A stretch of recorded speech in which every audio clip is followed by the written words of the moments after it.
இந்த வீடியோ கொஞ்சம் பாருங்களேன். விஜய் சார் வந்து இப்படி நடக்கணுமா? கத்தவள வெளில வர்றாங்க.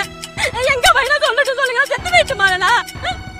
இதெல்லாம் எப்படி எடுத்துக்கிறதுன்றது தெரியலங்க. என்ன தெரியுமா, கரூர் குடிநீட்டிசரில் 41 பேர் இறந்து போனாங்கன்றது எல்லாம் தெரிஞ்ச விஷயம் தாங்க. அது வருந்தத்தக்க விஷயம் தான், அதில் மாற்று கருத்து இல்லை. இப்போ விஷயம் என்னன்னா, அதில் இறந்தவங்களுக்கு எலிஜிபிள் மெம்பர்ஸுக்கு கவர்மெண்ட் ஜாப் கொடுக்குறாங்க அப்படின்ற ஒரு செய்தி வந்து வெளியே வந்தது. அதில் இந்த அம்மா என்ன சொல்லுது அப்படின்னா, இவங்களோட சனு ஜுவல்சன் அப்படின்ற ஒரு சின்ன குழந்தை அந்த கூட்ட நெரிசலில் மிதிப்பட்டு இறந்து போச்சுங்க. ஸோ அதனால வீட்டுக்கு ஒரு கவர்மெண்ட் வேலை அப்படின்றதால அந்த பையனோட அப்பாவுக்கு கொடுக்கறதுக்கு ரெடி பண்ணியிருக்காங்க. ஆனால் இதில் தான் ட்விஸ்ட். என்ன ட்விஸ்ட் தெரியுமா, அந்த பையன் அடிபட்டு சாகும்போது இவர் அந்த பையனோட அப்பா இல்லை, இவங்களும் அந்த அம்மாவும் பிரிஞ்சு 10 வருஷம் கிட்ட ஆச்சு போல. அதுக்கப்புறம் இந்த அம்மா இன்னொரு கல்யாணம் பண்ணிடுச்சு. அந்த கல்யாணம் நடந்து 2 வருஷம் கேப் இருக்கும் போல. அப்பதான் இந்த பையன் இறந்து போறாப்ல. அப்ப இந்த அம்மா என்னைய கேட்காம எப்படி அவனுக்கு வேலையை கொடுப்பீங்க அப்படின்னு சொல்லுது. இதுதான் இங்க பிரச்சனையே. அப்ப கேட்கறாங்க, 20 லட்சம் ரூபாய் நிவாரண தொகையை வந்ததே, அதை யார் வாங்கினா அப்படின்னதுக்கு அதுவும் எங்களுக்கு தான் வந்துச்சு அப்படின்னு சொல்றாங்க.